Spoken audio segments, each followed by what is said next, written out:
You're listening to Level Up with Melissa Zalouf from Iron Source.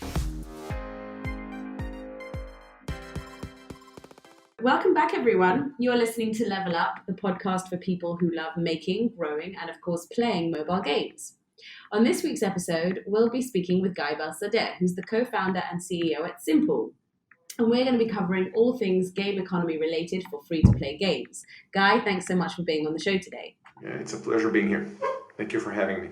So before we dive in, tell us a little bit about yourself and Simple. What do you guys actually do? So basically, Simple is a data and a simulation company. We're building a platform which provide two major outputs. The first one is a predictive and lifetime value. And the thing that is unique about the platform is that we are doing this based on in-game simulation. And you've actually been in BI and analytics for more than a decade in various different verticals, including a stint at Playtika before you founded Simple. What came first, your love for data or your love of gaming? So it's an interesting question. It's a good one. I started my journey as an analyst, like data analytics. And for the next few years, I spent like watching and building intelligence platforms from scratch. And then a few years later, I joined into the gaming space, and suddenly everything was like connected and everything was like self-explanatory for me. How exactly kind of did the idea to develop Simple arise?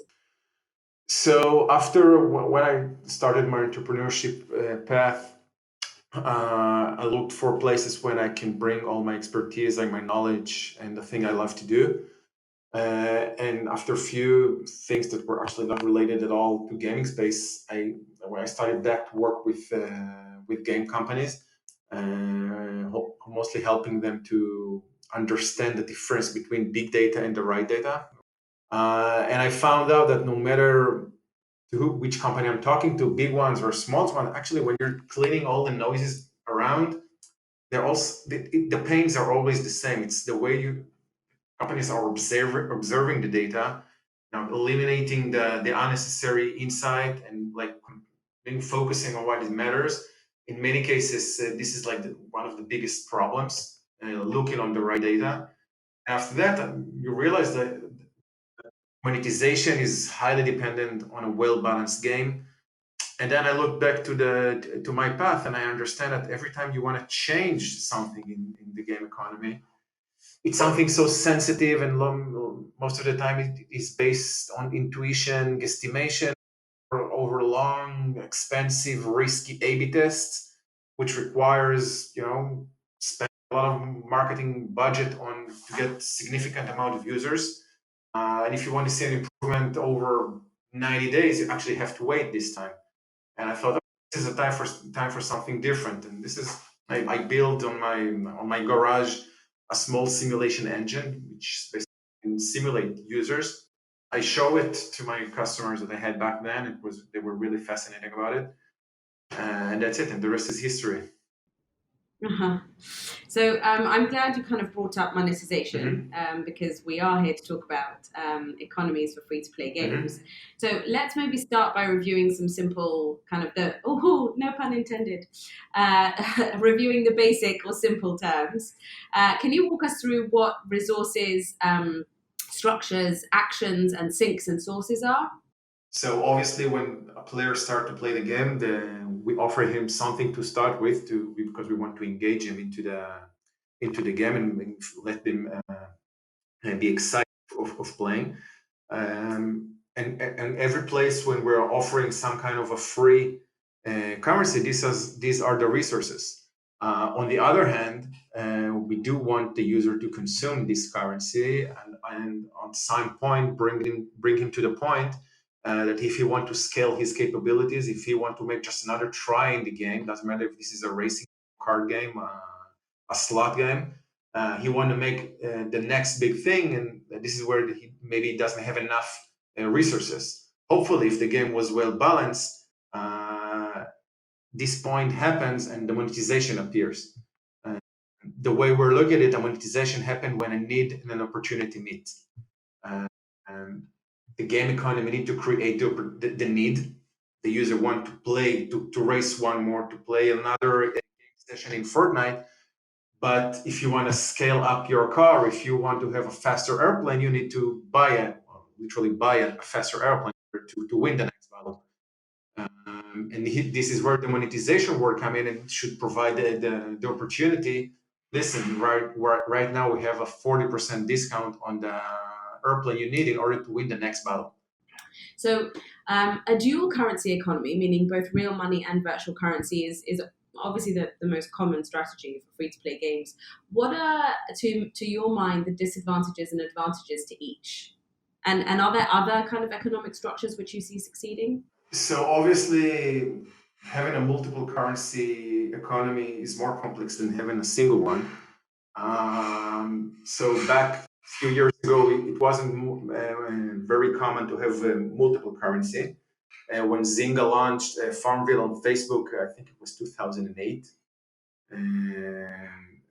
back then, and suddenly we could have play, we could have.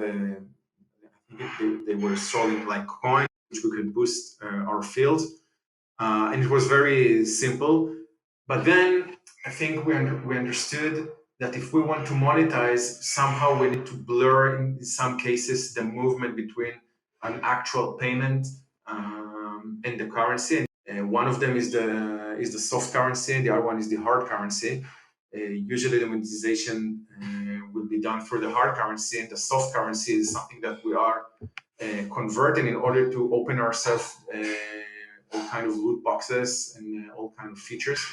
Is the idea to make kind of soft currency a gateway? Oh, this is going to sound a bit tough, but kind of like a gateway to hard currency. You can say so. It's some kind of not creating the direct connection between an actual payment, which is most of the users actually don't pay, but it's also part of the mechanism to add interest and to add traction to the game, because if let's say you earn every time you win a race, you earn 100 coins, but then we say, listen, for every 1,000 coins you can get yourself one shield. Once you're having 4 shields, basically you can open yourself a new car. It's giving you another mechanism which in one hand help you to increase the engagement of users, creating another bridge, another milestone to achieve, but it also helps us in monetization aspect, because create another layer which we can use to monetize users. And how significantly does the game economy factor into the success of free-to-play games? Is it everything?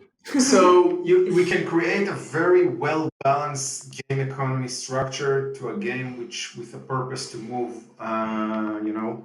a concrete bucket from the one side to the other side. So maybe the economy will be perfect, but the game will be probably boring. So it's not like the economy is everything, but we can see so many games out there which are well balanced, which are well designed. Like the animation is perfect, the visualization is perfect, the sound is good, but actually the user don't have any incentive or any need for purchase. So like they always win and progressing very, very fast. The game is too difficult, the frustration level is too high, and then churn is probably high. So I would say it's like 50% for each one of them, product and economy. The way we're looking at it, so firstly, the game must have a story, which doesn't relate like initially to the economy. The game designer need to define what is the high level goal of the game. Is this like winning a race? Is this like taking over the world? This is like planting an agricultural farm, whatever. He need to create and define product goals. For example, we want to convert users in average on after 3 days maybe, and we expect that to happen on a specific level. Once you have this product roadmap defined, the economy has to justify it. It needs to provide enough currency for users to reach the 3rd day. It has to give them enough currency on the expectancy to reach level 20, if we want that to be the conversion point, not to give too much, not to give too less, and it has to be highly attached to the product roadmap. Mm-hmm. So Let's move on to talking about data. You talked earlier about the difference between big data and the right data, was it? And obviously today it's easier than ever to collect huge amounts of data, and probably will continue to get easier. But more is not always necessarily better. So with all the data that's available, how do you sort of choose what's most relevant to track, and look at when kind of building or balancing a game economy? Okay, it's a very good question. As technology has been evolved during the past years, it's become easy to simply send every time the user is blinking, sending an event to our database, finishing the days, finish every day with 100 users and 1 GB of data. And it makes everything slower. I think that the smart move is firstly defined what are the precise KPIs that help us take a better decision every day and help us to take decision every time we want to change or add something to the game.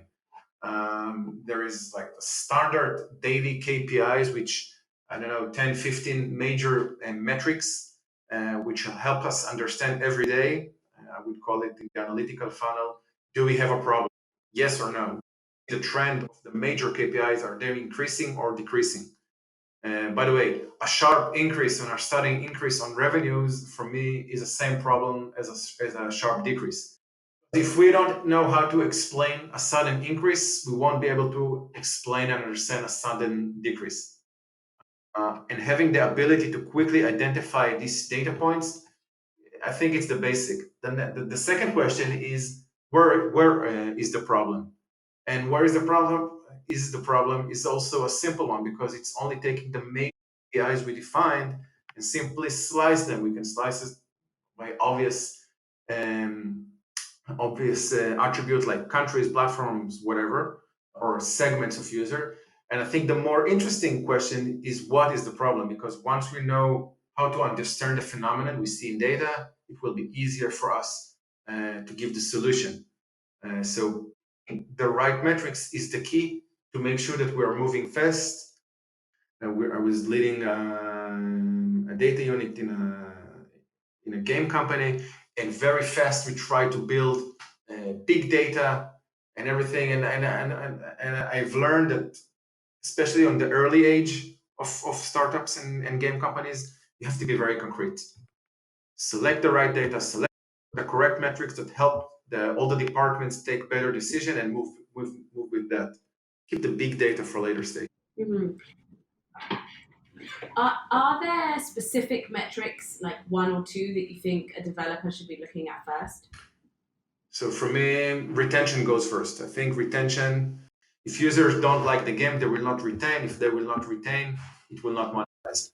We can also extract from that how many days users will play on the expectancy. It has a direct effect on the way we are structuring the economy. Obviously, users who pay generating different retention curve, and obviously, it's also one of the things we need to understand when we're structuring the shop inside the game and when we're structuring all kind of the live ops protocols. So I would say retention goes first, conversion goes second, and once we're talking about these two, we can understand how good the game is talking to our players. And in talking kind of about how do you tackle leveraging or using data in an efficient way versus just a big way, which departments within a given game studio need to be looking at this data? Is it everyone, or is it sort of mainly product and monetization guys? So I think that beside maybe the HR department, everybody should look. No data for you. But I think everybody, because even if for a second we're putting the economy on the side, this is a data-based industry. Our marketing team simply actually acquiring user that are I think they're on the biggest budget in an average game company, or the biggest spend, because they need to acquire user and basically create the volume inside the game. But once they're bringing the users into the game, we're starting to talk about LTV and ROI, and what makes user to retain and pay is product. So our product department obviously need to understand deeply the way users are consuming features inside. Where are the churn point? Where are the monetization point? Where are the strong point? What kind of content is more relevant for each specific cohort of users? We have the live ops team, which obviously work directly with the product. And I heard someone told me before that free to play games is like advertising agency on steroids, because every day something happens. Every day there is an event inside the game. We try to make a party every time, bring the user back inside the game. And obviously there is the game economy team, who basically need to some kind of maneuver between all of them, make sure that when we are releasing a new feature, we're not cannibalizing other features.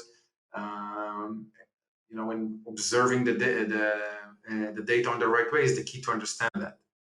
So for me, everybody, even DevOps has a critical data requirements, because they need to monitor the game heartbeat on almost every minute. I'm saying games in some manner is like a live organism. Every minute something can happen. It can be something amazing, and it can be something devastating. Think about a game who's generating hundreds of thousands of dollars every day. Every minute counts. So DevOps is important. Data is relevant for every unit in the company. Except HR. Well, I can rethink that. Maybe we can find.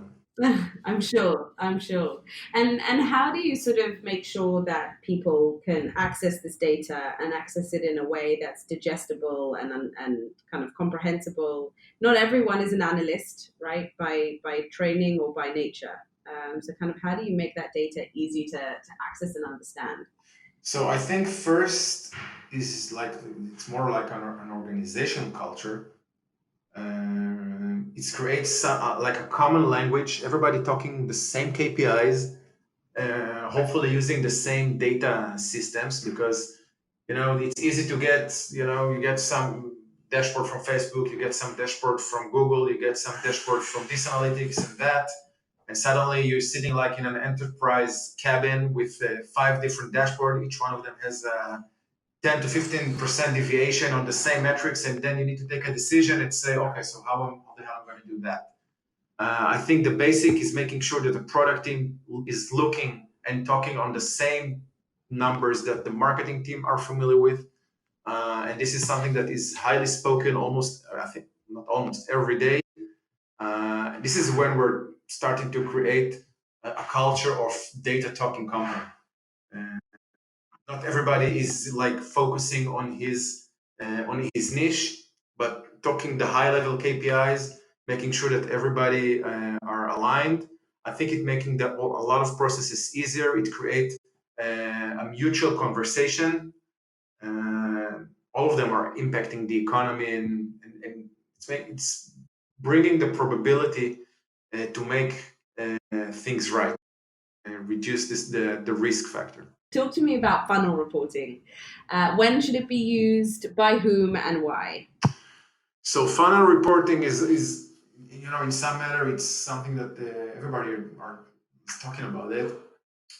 We can define a funnel in user are clicking the buy button, then what is the funnel until they are completing and making a purchase.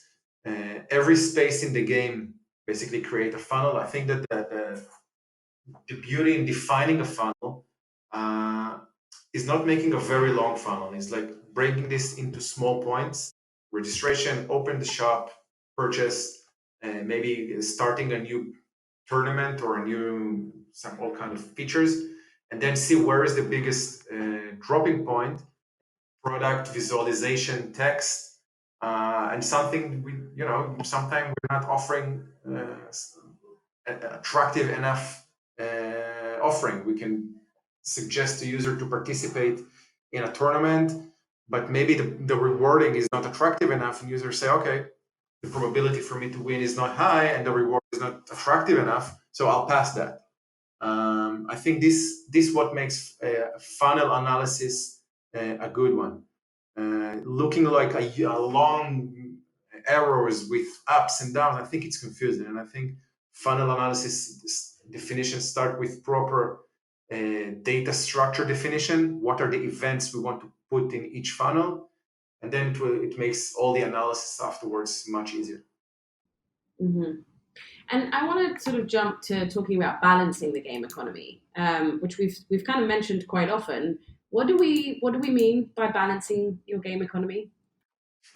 Okay, so talking about basically the term balance for me is balancing between few factors. It's balancing between winning and losing, free to play time, pay to play time,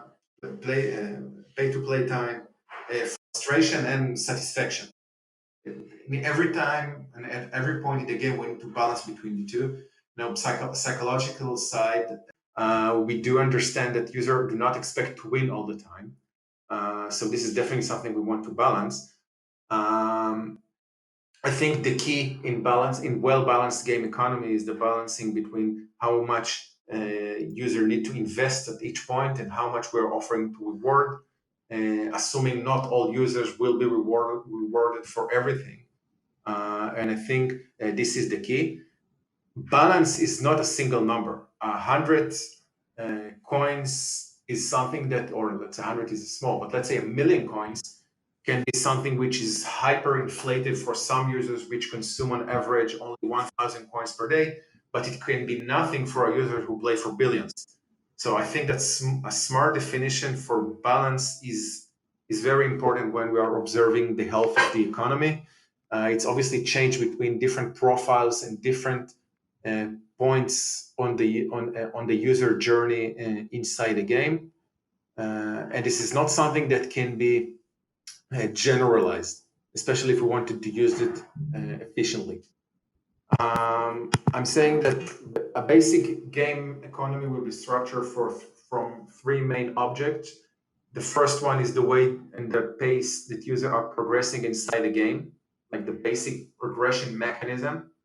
The second one would be all the features inside the game and the way they are configured. And the third one will be the shop, or the way they are the place where users can actually buy currency.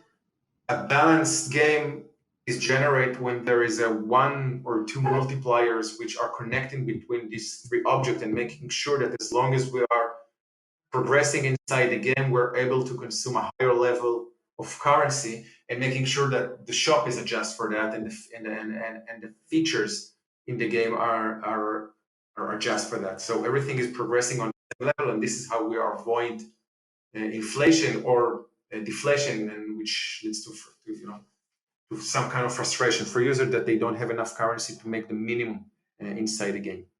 And what are some of the common mistakes you see developers make when they're trying to balance their game economy? Well, the first time is not using and not reading and not analyzing the right data. I think this is the key point. Before making any change in the economy, I think the best practice is first you understand what are the problems and making the best and the most accurate definition for balancing. What does it mean that the game is not balanced?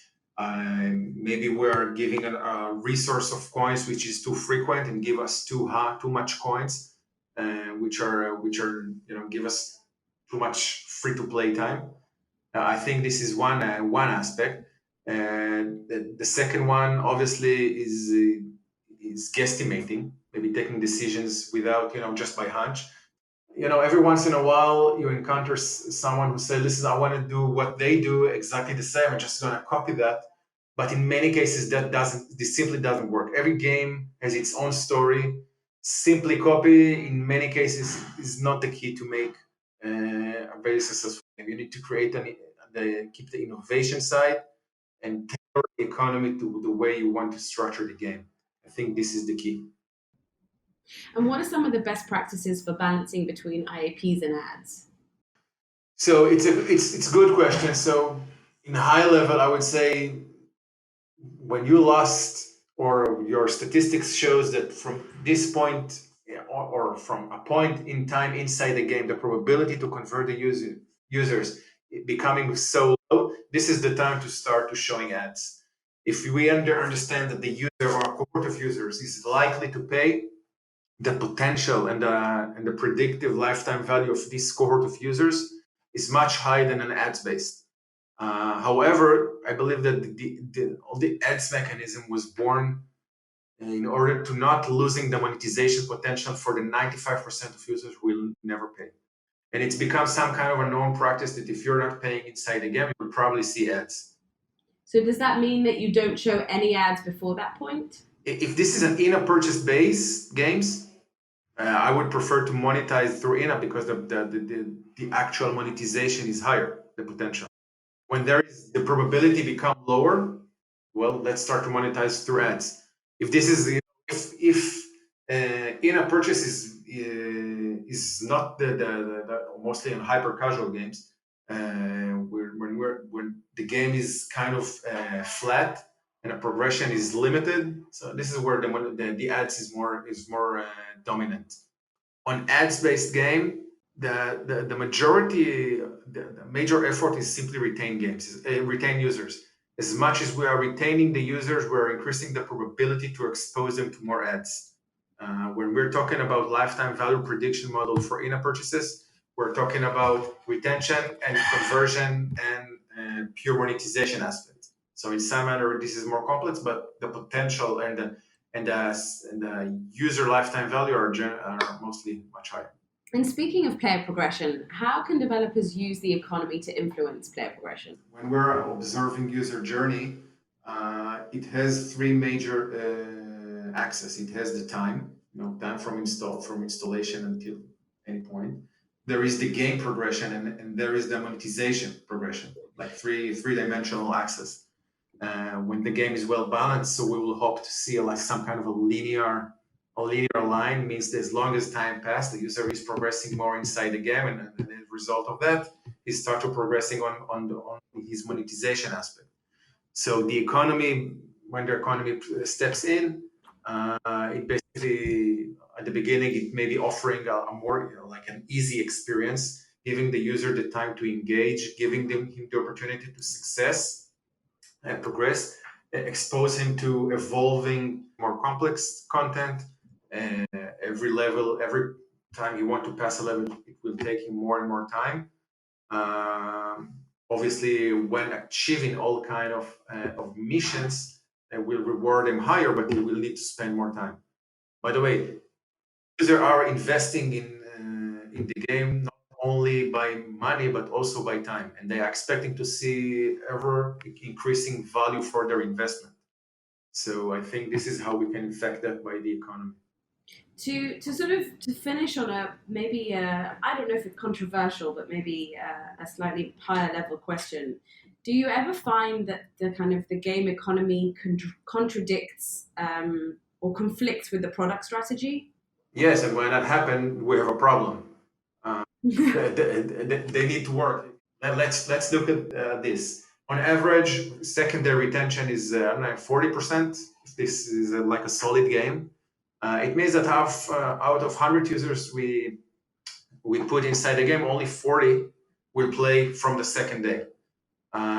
It means that the conversion point, which we are let's say 4 to 5%, only 5 out of the 100 which were initially stepped into the game will ever pay. So as long as time passed, the probability to have or the amount of users that we have as a potential to convert to paying users becoming lower and lower and lower. The conversion point is varying between different game genres. The casino genre are more aggressive on this aspect. Casual games have more time converting later. But as I mentioned before, this product map or this product roadmap has to be aligned with the economy, because the economy need to give the user enough fuel in order to reach the point the product want him to be. If I want the user to reach level 11 on the first day, I need to give him enough currency either when as a start pack or on every time he winning a mission, on every time when he is leveling up. If that will be too narrow and too flat, he will not reach that point. Maybe he will not be engaged enough So obviously he will not be retaining for the next day, and maybe will not be even engaged enough to pay ever. So it will be very, very aligned. But this is what gives us a playground to optimize this process all the time. And every time we're changing something inside the game, we need to make sure that we're doing it right. Mm-hmm. I like that. Game economy is the fuel. Well, that that we've run out of time, but I have this feeling like we could continue going forever. Thank you very much for being with us today, Guy. It's been a super interesting episode with, I think, a lot to take away. Everyone else, thanks for listening, and see you next episode for more experts talking all things game related. Thank you very much.